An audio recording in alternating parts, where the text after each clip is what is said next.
Good afternoon, and welcome to the 29th State of the Community Luncheon presented by the League of Women Voters of Humboldt County. I'm Sherilyn Hutton, co-president of the League. Co-president Jessica Schlachter and I will serve as your hosts for this virtual event. As we begin, as usual, I'd like to mention that the League of Women Voters is a nonpartisan political organization that encourages informed and active participation in government, works to increase understanding of major public policy issues, and influences public policy through education and advocacy. We never advocate for any political party or candidate.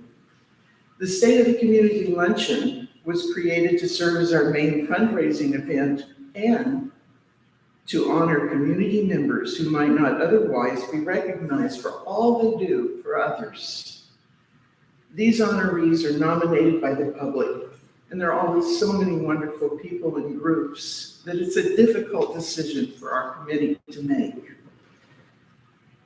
Today, we make a presentation to our honorees, and we hear from Supervisor Bass about the state of our county. In 2020 and 2021, the League planned to recognize Viviana and Eric Kollenbeck and Wanda Wallen for their contributions at our State of the Community Luncheon held at the Adorney Center, but COVID restrictions prevented that. This year, we decided not to wait any longer. So we're going to honor them today, and our State of the Community Luncheon is coming to you virtually from the Morris Graves Museum of Art. We want to thank the museum, the State of the Community Luncheon Planning Committee, and the League board members who helped with this. Board member Eddie Morgan, as well as Alyssa Norman and Sean McLaughlin, have worked out the details to make this virtual event possible. Not being able to have this event has had an impact on our budget, but thanks to the generosity of community members and League members, and by cutting costs wherever possible, we have continued to do our work, mostly in virtual settings. Co-President Schlachter will now bring you up to date on the League of Women Voters of Humboldt County. Jessica?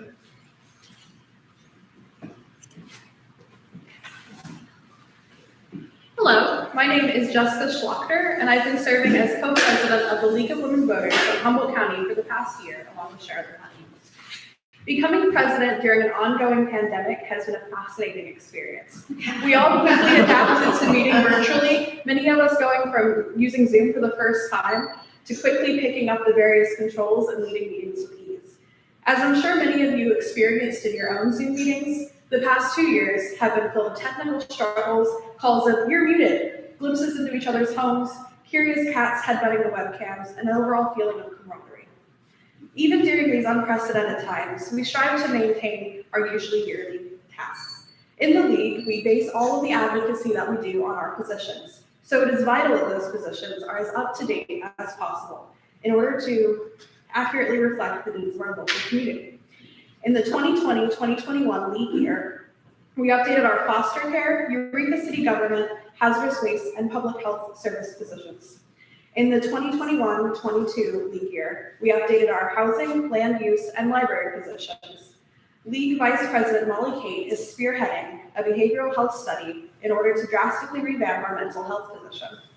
Partnered with a variety of League members, local professionals, and people throughout the community, Molly is diving deep into what the needs of Humboldt County truly are when it comes to behavioral health. In November of 2020, we took our traditionally in-person candidate forums virtual and streamed them on YouTube. To date, they've received well over 3,000 views, allowing us to more easily reach community members seeking education about the candidates on their ballots. The feedback we received was great, and we plan to continue to make the forums available online to allow for the greatest audience possible. In the spring of 2021, we received notice that the building the League office was in was being sold, and after a long search and with the help of some great volunteers, we moved to Old Town Eureka in the fall, now sharing a building with 8 people. In January of this year, longtime board member Carol Masterson passed away after a long illness. She was active with the League for approximately 40 years, including serving as president, but leading candidate forums was truly where Carol shone. Carol organized many forums over the years and made it look absolutely effortless. This year's forums are being organized by an entire committee, and they're still not sure how Carol seemed to pull it off so easily. She was a wealth of knowledge with a quick wit, and she is greatly missed by not only the league, but by community members as well. With a potential return to normal on the horizon, our league has slowly been getting back into the swing of things. We, headed by Bird Lochte, continue to assist the Bear River Band of the Runnerville Rancheria and the Weout Tribe with their tribal council elections. We're gearing up for candidate forums ahead of the June election, with candidate forums starting in May. They will be aired on Heat and uploaded online, so keep an eye out for them. Last weekend, board member Karen Price and I participated in the Perilous Plunge and raised $800 for the Running Discovery Museum. Despite the frigid water of Humboldt Bay, we had a fantastic time, got a few people registered to vote, and absolutely plan to do it again next year, hopefully with the majority of our board in tow. And I've got to say, I find the juxtaposition of going from leaping into the 50-degree water of Humboldt Bay in the name of the league to giving a speech wearing a nice dress in a wonderfully heated building, then mere 6 days later to be quite amusing. The role of co-president is really all-encompassing. As I enter the second half of my term as co-president, I'm looking forward to upcoming events and forums, and I hope that we can reach a happy medium in between in-person and virtual in order to reach as many community members as possible. It's vital to me that when the community thinks of voter education, the League of Women Voters is first in their mind as an organization they can trust. Remember, make democracy work and vote.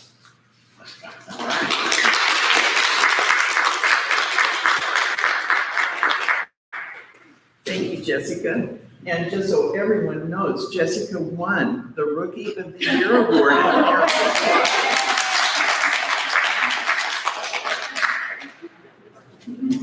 It's now my privilege to introduce Virginia Bass, who's the chair of the Board of Supervisors. Virginia has spoken at our State Committee luncheons in the past, and we're so happy to have you back. So we welcome you here, and here you go. Well, I have two. Gotcha. I thought it was like music to walk up to the podium. All right. No, I didn't hear. Here, oh, yeah. I was a bartender. I jumped in the bay so many times. I stopped. I decided that other people have that joy, and I'm a bartender. You might want to try that. All right. So, this is so weird. Seeing people that aren't mad. I mean, we do see some people still bored, but smiling faces, and thank you for the opportunity to be here today. To be anywhere these days is pretty much a treat. And seeing people I haven't seen for a long time makes me feel good in my heart. And it's especially an honor for me because it's the last time I'm going to be addressing this group in any, or at least in the official capacity that I am currently in. Who knows what the future holds, but maybe I'll be part of the League of Women Voters. That could very well happen. That's how you get dragged into things, but it's a great group. Virginia, could you be a little louder, please? Me? Yeah. Okay, cool. Wanda, you're really gonna have to learn to yell. She's a chick group. All right. So the State of the Community was always one of my favorite events. It always brought a smile on my face to go to a room and you had this large expanse of people who normally wouldn't want to be in the room together in some cases, and they had very different opinions. So I think it was safe to say that the League had an incredible talent of pulling people together of very diverse backgrounds to celebrate what's good in the community. And also recognize that there's challenges as well. But then remember, challenges are just opportunities waiting to happen. I keep telling myself that. And I keep working on it, it's gonna happen. Considering it's been 3 years since we've been together, I was really struggling about how do you cover that period of time in a short talk. And I realized just how much our lives had changed, and it's hard to fathom how do you synthesize, how to explain the changes that we've all experienced in these last 3 years. It's mind-boggling and really difficult. So in my preparation, I started to look back at my old files, and I'm one of those people who keeps every speech I've ever done unless it accidentally gets thrown out. And I'd like to visit those throughout my career to see where I've been and how things have changed. And lo and behold, I had my original talk in 2012 that I did for the League of Women Voters. And I thought it was fun scanning it because some things are very much the same. And of course, some things have changed drastically. But it seemed like a fun way to start today by kind of drawing some comparisons between when I spoke to the league first in 2012 and where we are today. Back in 2012, our budgetary outlook was actually one of the bright spots. We had done a really good job digging our way out of the Great Recession and really making some good strides. And unfortunately today, it's not the same. And I think many of you in the room are probably aware, as is much of the state, that our budgetary outlook right now is unknown at best, and in the worst case scenario, could be an absolute disaster. The books haven't been closed since the 2018-19 fiscal year. That's like you not balancing your checkbook or even looking at your register for 3 years. You know you're able to pay your bills, but you have no idea whether the money's in there. You have no idea what's gone out and what's come in. And you don't know that your ex-husband or wife, to be fair, who you took off, or you thought you took them off the account, was still writing checks too. But you didn't know that because you never checked.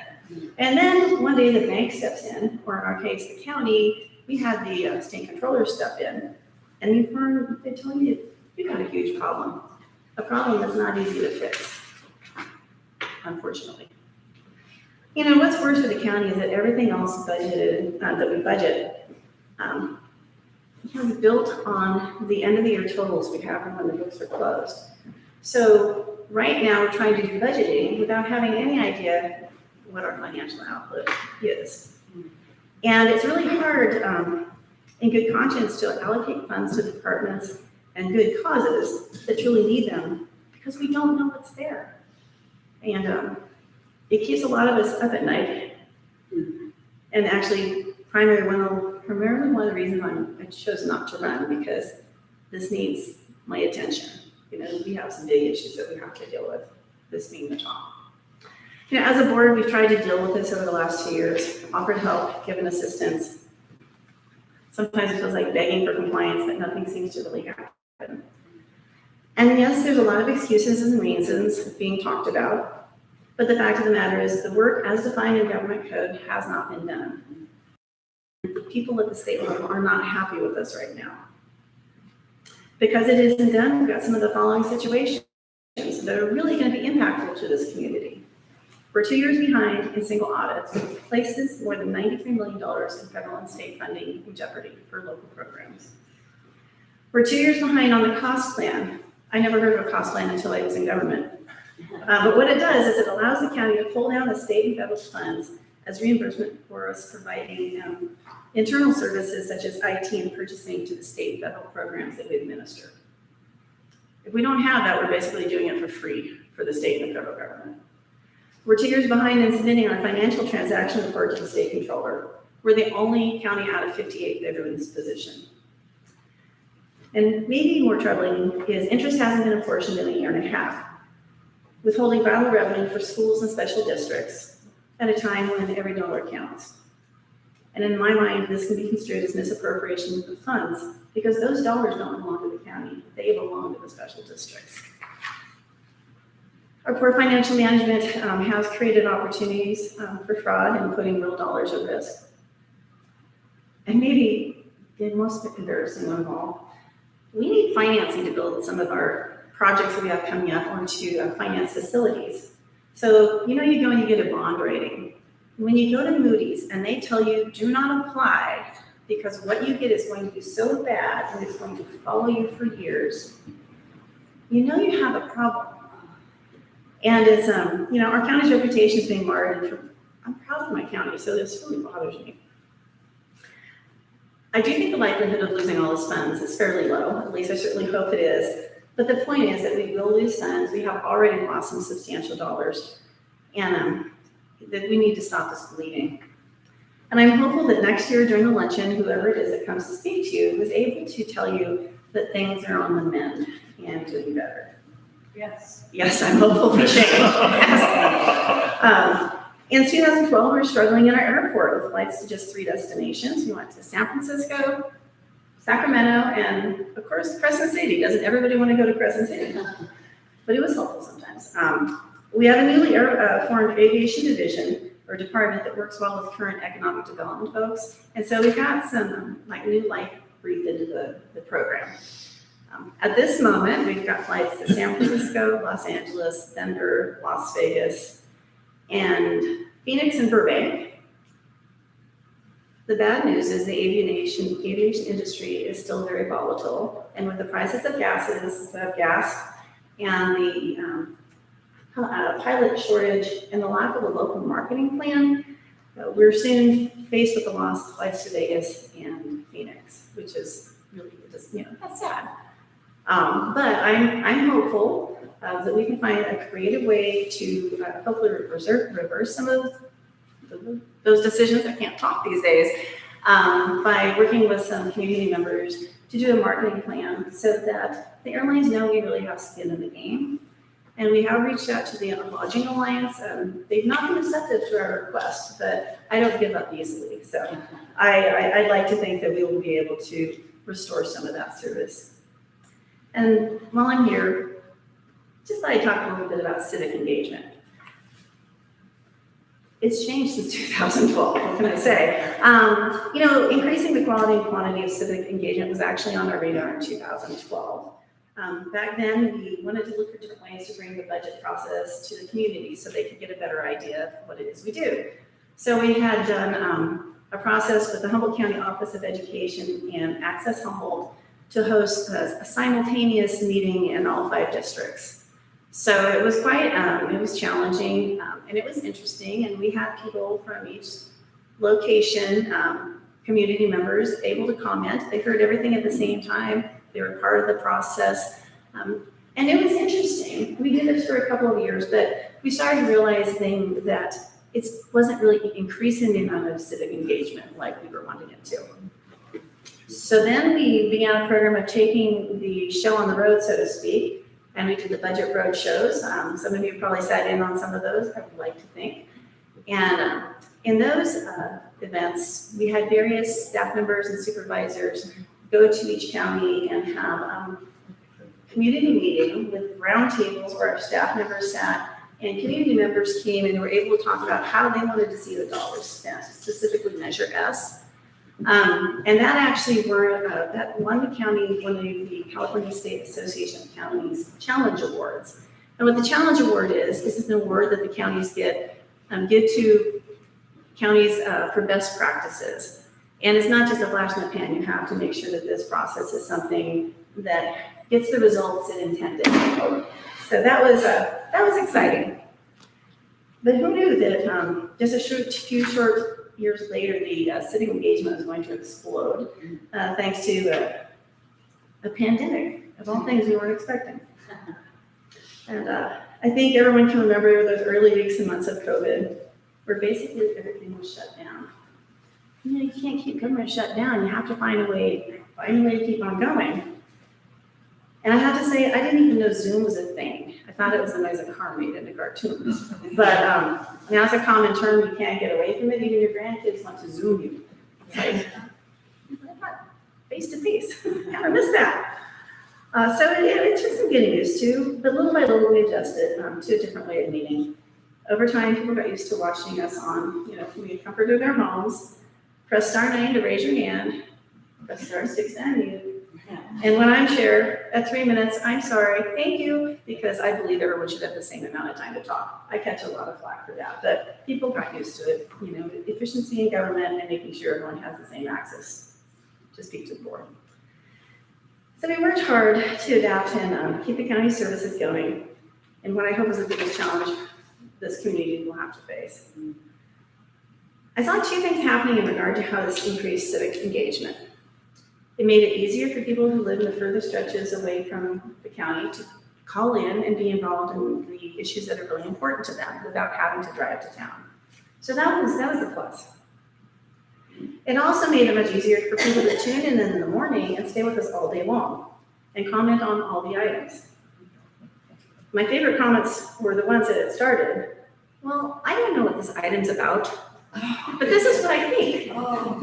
And it started because you knew the names. I know the numbers. I know people by the last 4 digits of their phone, just saying. But we started to realize that, and the number of comments on the pandemic and our response went off the charts, as it did in many places. So in some ways, the increase in civic participation started to come at a cost of good governance. And I know that might seem like a strange thing to say, that too much civic participation could be bad. But what started happening is that we were finding, given how the agendas were arranged, that we weren't getting to the meatier issues of the day until well into the afternoon and sometimes early evening. And the problem with that is it's hard to make good decisions about big issues when it's late and you've been in meetings for 7 or more hours with minimal breaks. Often these issues centered around appeals, especially cannabis appeals, which are torturous and complicated enough as it is. Our meetings got longer, tempers got shorter. The word hangry, combo of hungry and angry, was a really good descriptor at times. And with Zoom, it's hard to take a break because you just keep cranking it out. Of course, there's a lot of civic participation regarding feelings different folks had around COVID. People were scared and confused. And COVID was something really new that none of us really knew. What do you do? And we learned along the way. There's a lot of passion flying around and a lot of really interesting things being said. People that were brought together in the beginning of the pandemic, then you found a very hard divide between people. And unfortunately, I think that really has started, continues to exist this day, which is too bad. Feelings and facts were colliding during civic engagement, which led to some really interesting meetings. But I have to say, overall, our community is really lucky.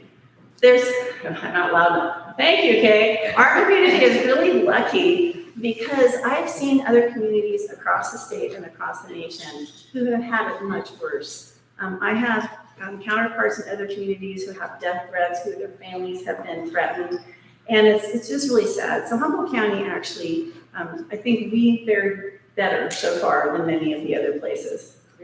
But, and of course, other downsides of the pandemic, community services being stopped, hospitals hit hard, we all know that, schools closing, and many challenges of independent learning for both children and parents, increased issues of mental health due to the extreme isolation, and businesses hit hard, especially restaurants and shops. Let's just say I'm so glad I'm no longer in the restaurant business. It would have been really hard to survive. And no, I'm not starting one after I retire. So that's something, the question that comes up a lot. But like many things, it wasn't all bad that came out of COVID. There were actually some good changes in government. The increased use of technology made people more proficient, where they actually felt comfortable calling and taking part in government from their homes. We found that in many jobs, people can be just as efficient and maybe more so from working in their homes or other locations. Simple adaptations allowed for businesses to keep moving forward in the county. And most departments stayed open to the public with the exception of one. Departments became creative and everyone pulled together. And lastly, it actually generated a lot of funds from state and federal sources, and the stimulus dollars kept the economy going. In regards to civic engagement, I think what I notice the most now is that people have forgotten what it's really like to talk to others and to work with others. There's something to be said for in-person communication, where you see somebody's visual cues, you can watch their body language, you kind of can understand better where they're coming from, and you can have the back and forth conversation. And on Zoom, it was really easy to turn off the screen and not even listen. One of the staff members called it mute and ignore. Being chair, you don't get to do that. Nor would I ever. But perhaps more disturbing to me, one time I posted, posting on social media, it bothered me because it became the community conversation, so to speak. And I remember when this struck me the most was I reached out to someone who was upset, made a comment. I said, hey, we could get together at this time. It was like masked outside, at a distance or by phone. Call me, let's talk. Let's sure have a conversation so we can get a better understanding of where we're both coming from. And when I posted that, I got a response, not from that person, but from someone else that basically told me, you have no idea what you're talking about. This is the community conversation. This is where conversations happen. And I'm thinking, not in my life, it doesn't. Right. So I think we really, in many ways, disintegrated in how, I don't know if disintegrated is the right word, but we really need some work on how to talk with others and be respectful of others. And I think that's really missing, which is sad. But a little good news. There is some.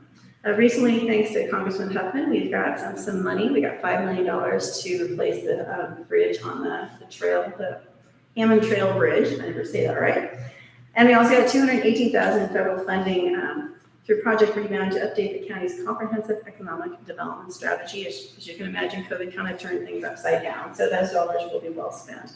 We've given significant raises, and we were having a hard time getting people even interested in working at the county. Well, there could be other reasons too, but for the money, we were really under market. So we have raised the wages. That could be a problem later if we don't have any money, but it won't. It will be my problem still, but I'm responsible still. We'll get through it, but it's an unknown, let me say. And pretty exciting, we are creating a $4.8 million grant program in partnership with AEDC and First Five for childcare services. And that's pretty exciting. And any of you know Marianne Hansen, I just want to give a shout out to Senator McGuire's Woman of the Year. She's awesome, so it's a program. And there's other amazing opportunities for economic growth in Humboldt County. Cal Poly Humboldt, it's pretty exciting. Potentially the Nordic Aqua Farms, offshore wind. We have a lot of really good opportunities right now. And it's actually not a good time to leave government when it's starting to look like fun. Like I've learned that you can stick around as long as you want, and whatever you thought you'd get done, someone else will finish it. So I'm just excited to see things happening. One thing that hasn't changed since 2012, or I guess I could say in my 22 years of local government, whether city council or on the board of supervisors, is how well people who appear to be very different can actually work together. Councils and boards are made up of very distinct individuals who come from very different perspectives, very different opinions on things. They have different ways of doing things, different strengths and different weaknesses. But they actually work well together, which surprises some people, and I think aggravates others because they like to see friction and tension where it really doesn't exist. Sometimes it does, but usually not. Our former CAO, Phil Smith-Haynes, shared a metaphor that still remains vivid in my mind. He said, most boards could be compared to a tasty multi-layered chip dip. For purposes of convenience, we have a 5-layer dip, not 7. And to paint the picture in your mind, let's say you've got beans, onions, guacamole, sour cream, and cheese. Doesn't matter who's what. The point is, while these foods can be great by themselves, and it doesn't seem logical they would work well together, but they really do. The distinct flavor of each ingredient enhances the others, and blended together, the creation is better than the sum of its parts. Is it perfect? Of course not. Every once in a while, the onions cause heartburn. And by the way, we all take turns of being the onion, so there's a big opportunity. But all in all, it's a good thing. And I'll have to say, governance is messy. I never really understood that until I smack dab in it. And there's no doubt about it, and it's tough, but it's still been one of the most rewarding things I've done for my community. I know it's changed my life for the better. And I say that overall, I truly believe that is the case. It's given me a different outlook that I didn't have before. I've become the old sage, which is really kind of weird, but I wouldn't change it I wouldn't do it any other way. So thank you for the opportunity to share my thoughts on the state of the county with the community, and I look forward to being in the audience next time around.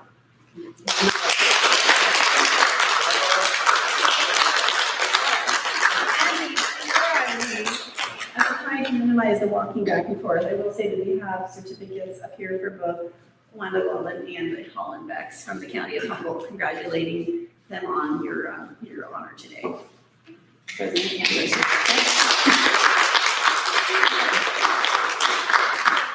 I wanted to thank you for your address, Supervisor Ross, and here's a token of appreciation from me. Thank you. Candy. You want to share it? Do I have to open it now? All of it myself. Thank you so much.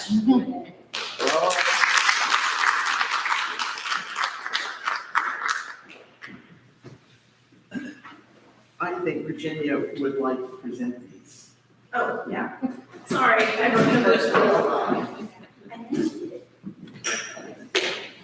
This is a new process for me. I apologize. you. You're welcome. Virginia mentioned the size of the audience. And so even though we don't have our usual 400 people here, our honorees are going to be seen by, we don't know how many hundreds on the internet. So Bird Lockheed is now going to present our honorees.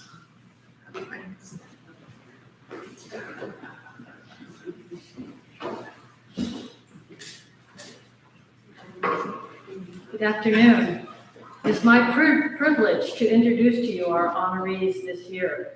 As Sherilyn said, they've been waiting over 2 years because of a pandemic to get these awards. We decided that was long enough.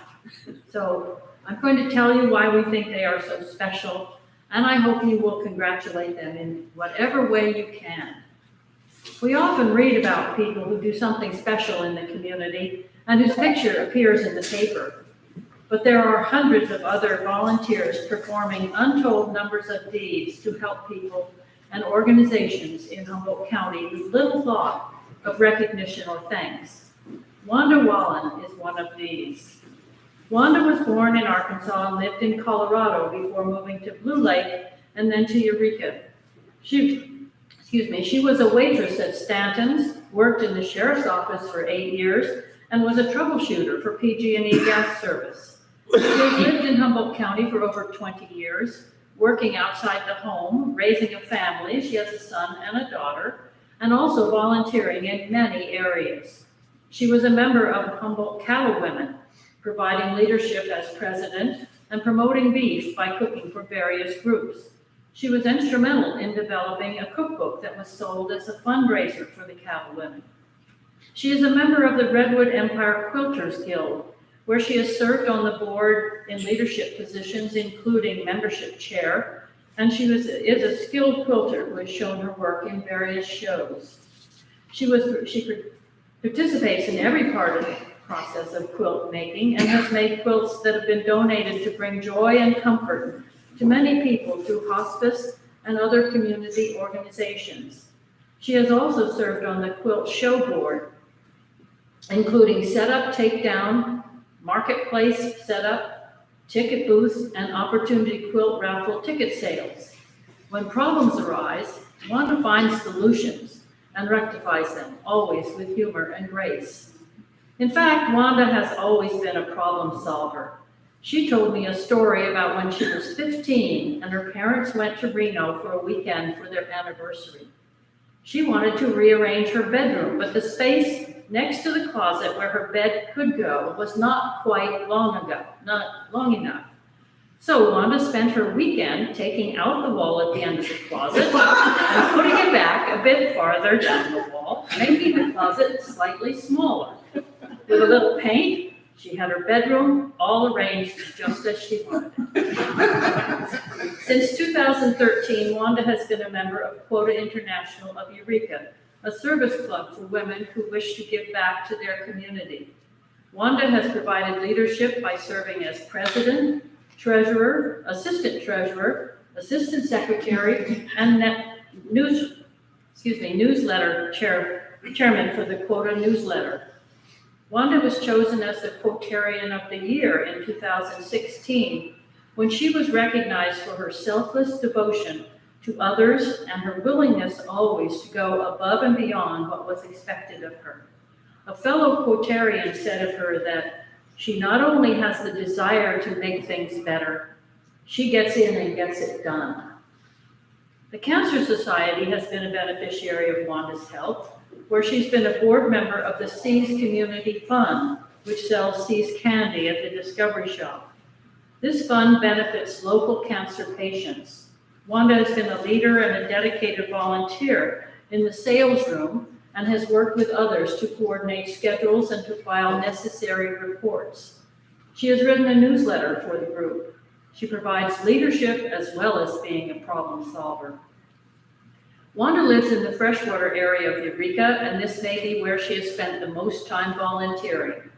She's been a member of the Freshwater Community Guild Range for at least 35 years, most of those as the treasurer. She says she's not a CPA, but she has been their bookkeeper for all that time, obviously doing a good job. Please bear with me as I use Grange, Guild, and Community Center interchangeably for the organization and building. This is a story too long for me to relate right now, but I'm sure Wanda will tell you if you ask her. Wanda's been involved in so many of the Guild's projects, often raising money when she saw a need in freshwater.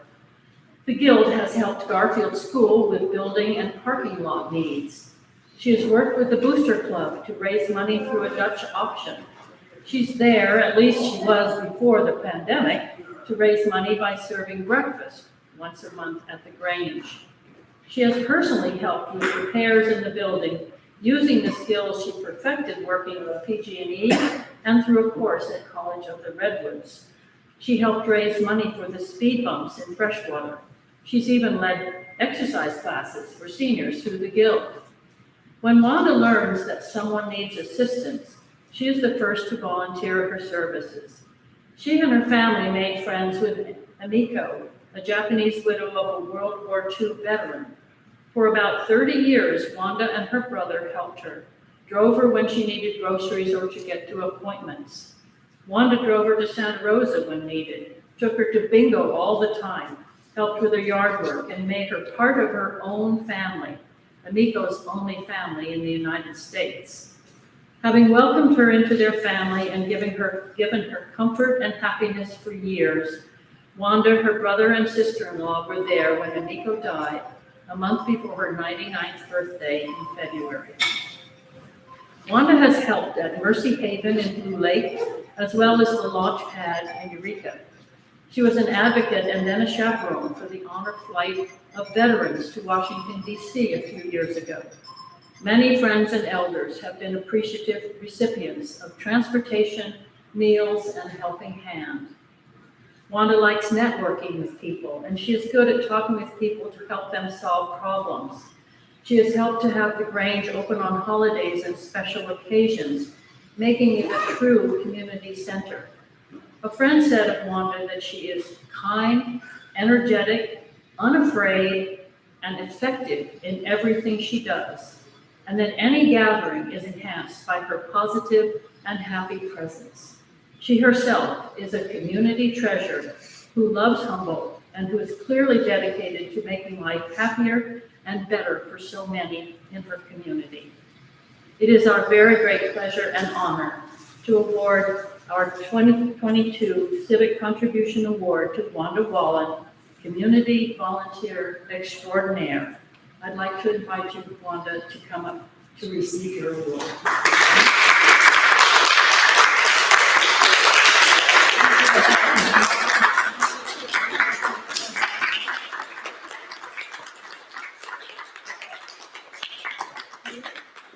This is your tray.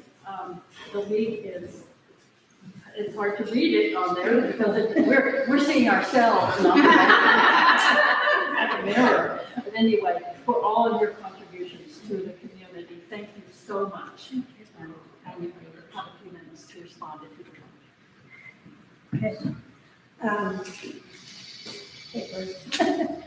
you want. Okay. What I wanted to talk about was the groups that I belong to. I was talking about a couple of them, but first of all, I want to thank you guys and everybody that nominated. I get all choked up. Nominated me.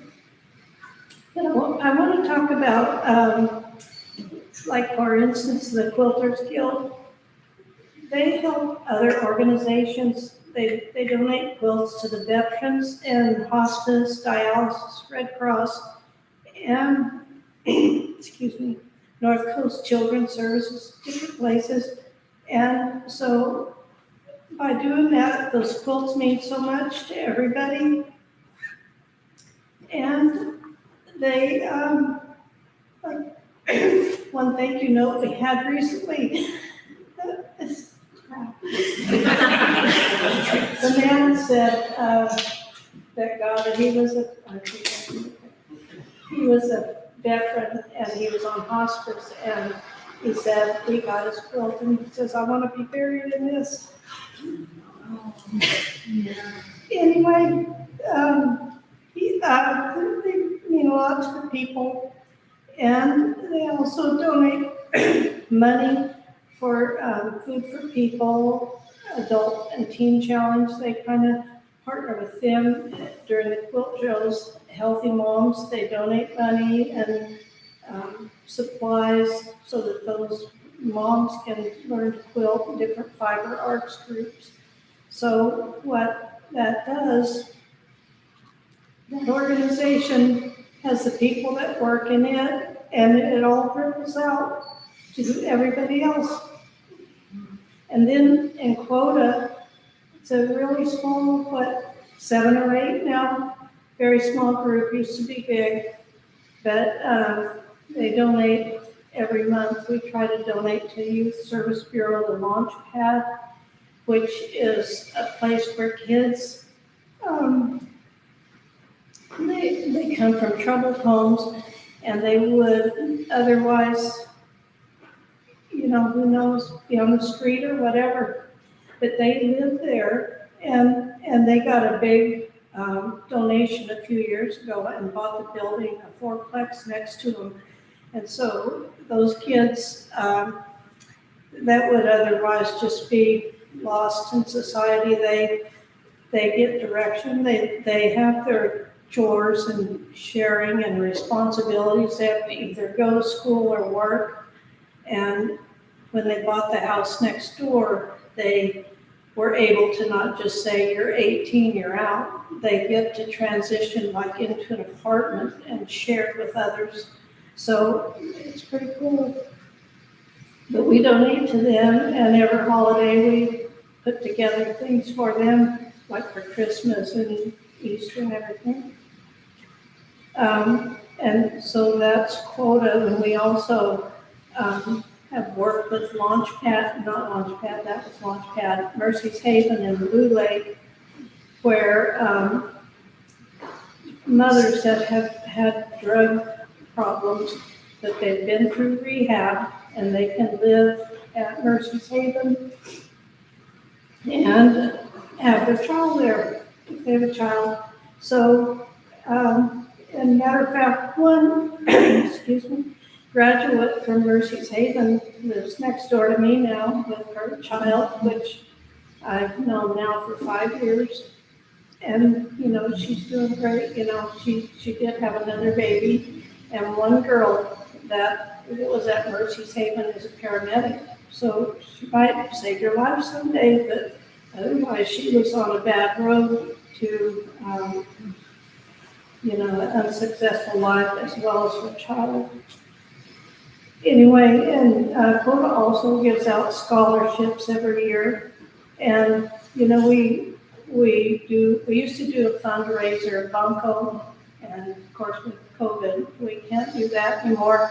So, but we have been fortunate enough to be able to raise money, and we give out scholarships. And so when you think about, you see so much like homeless people or people begging, and you think this world has had it, well, when you meet some of the kids that are getting scholarships, they're amazing. So there's,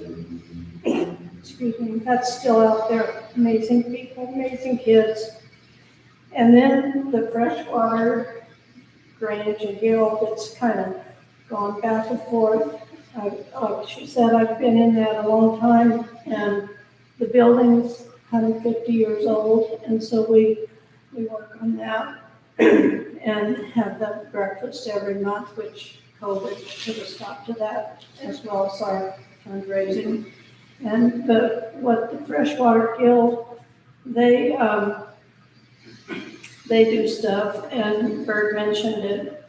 We raised money for speed bumps. We talked to the county about them, and we had to get permits, and some people donated their services, but we had to raise quite a bit of money to put speed bumps in Freshwater, because a lot of the cars would go through really fast, and kids would get out of school and they're walking along the road, and so some people complain about the speed bumps, but you know, it slows the traffic down and some of the kids have to cross the road, and so it's maybe better for them.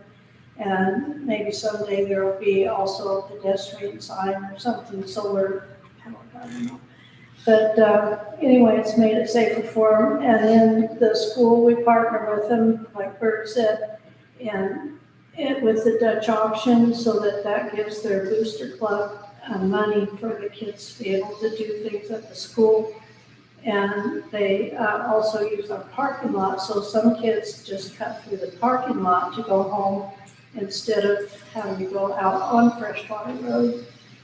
And then lastly, I was going to talk about Seas Community Fund. And Debbie here, her sister was in it for years and years, and Rosie volunteers there. But they sell Seas candy to raise money for cancer patients to be able to travel. So if they don't have money to travel, they can come in, fill out the forms, and get their doctor to say, yeah, they're traveling, and then, you know, and we give them money to help them travel. I mean, we can't pay the whole travel bill, but we do. So anyway, these organizations, they're one in themselves, but everything they do ripples out to other places for the whole community. So, Thank you.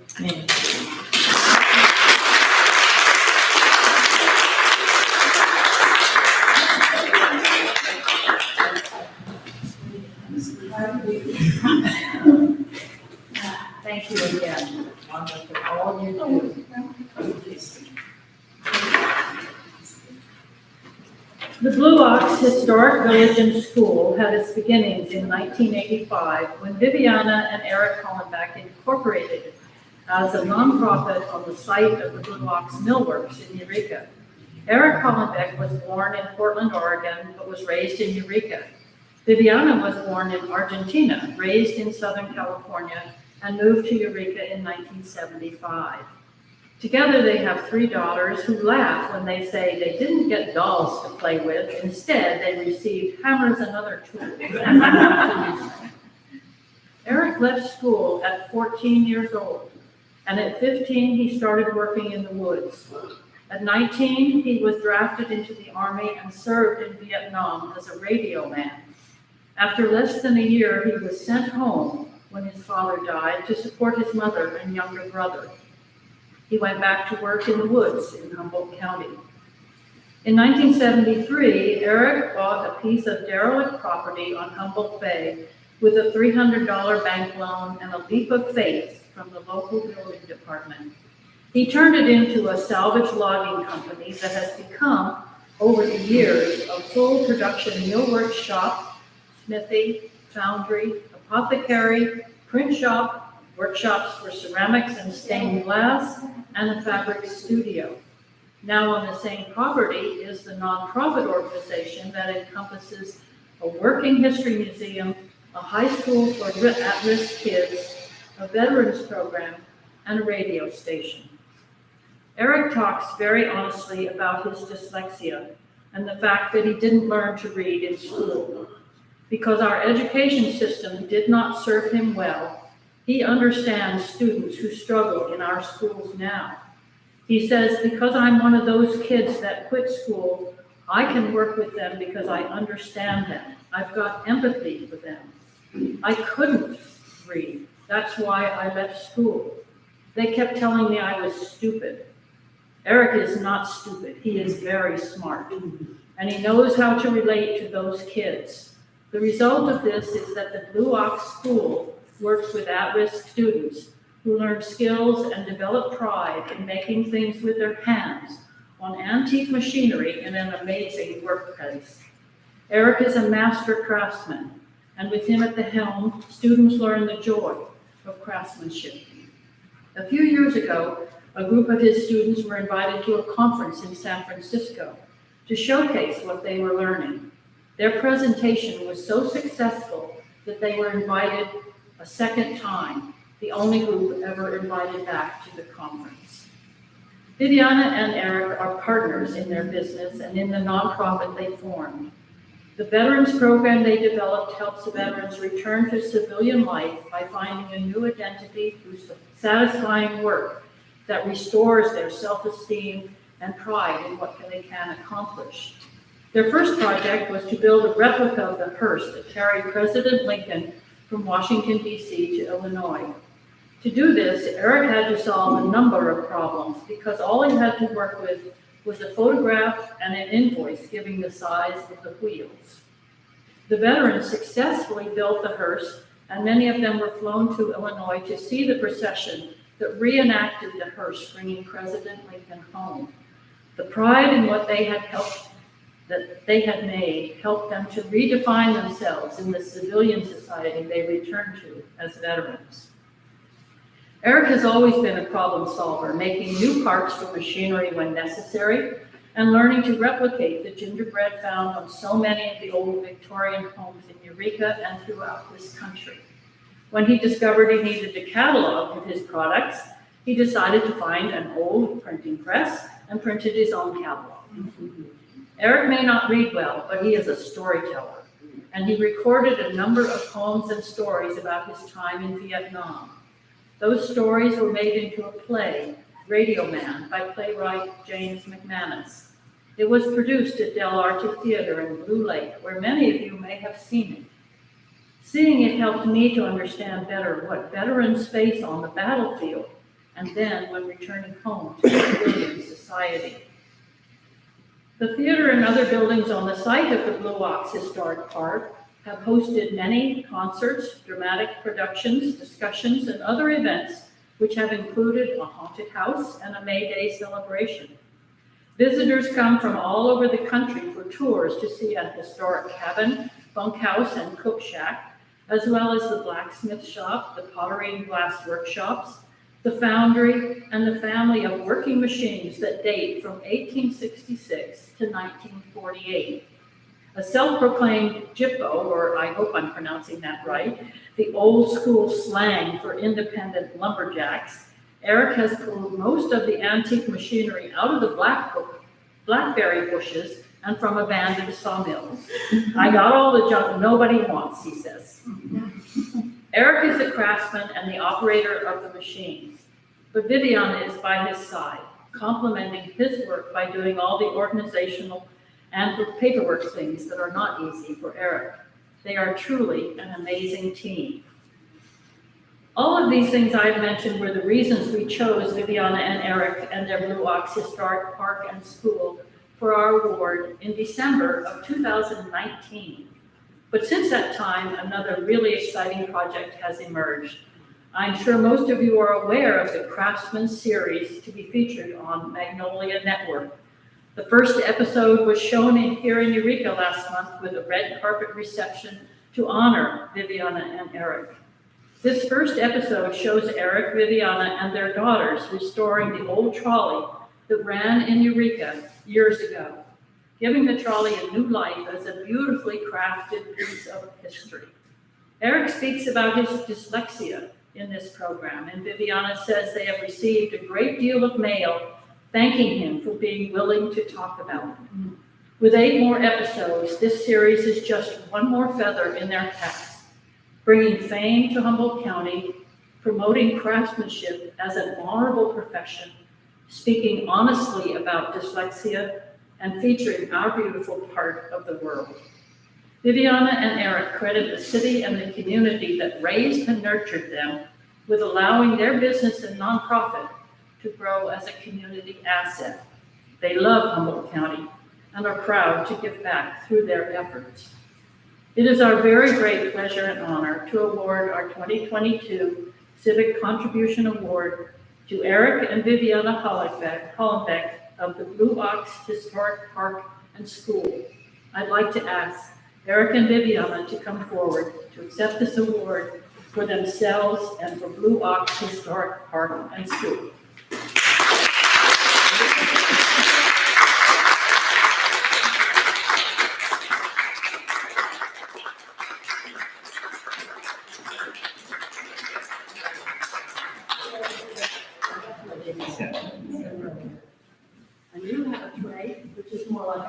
So beautiful. Look, this is beautiful tray.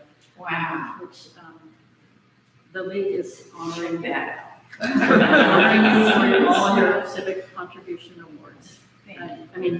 Efforts. So I say This some way, way. and you can say whatever. Whatever. Me go first. Okay. I was thinking about what a joy it was going to be to come and be in this incredible building. To me, it represents one of the really significant parts of this community, and that is that we all honor our past in our beliefs and our actions and in our architecture. So for Eric to grow up here and for me to be here for 45 years now,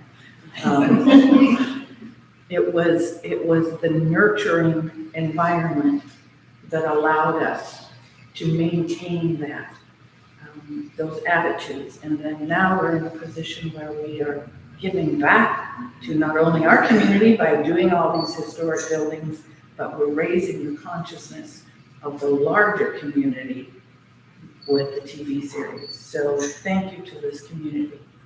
Thank you.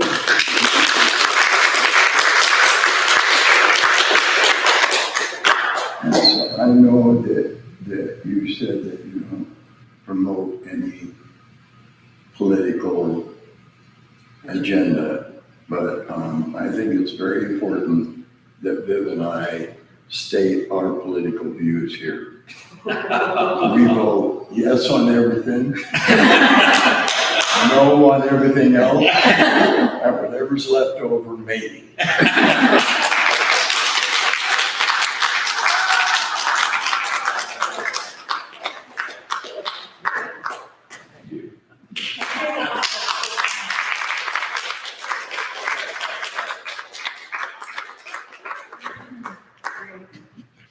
This concludes our program today, but we want to thank you, whether you're here virtually or in person.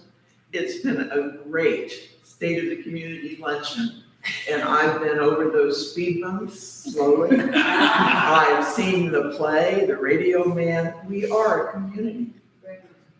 And it's so wonderful we get to honor each other.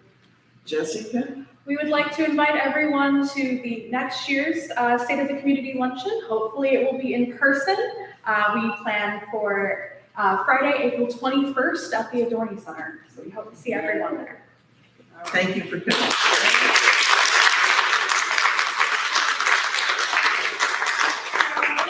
Would you give our recipients, each of them, one of the vases of flowers? Those are gifts for them to have on their dining room tables or whatever. Those are Ukrainian. Ukrainian flowers. Thank you.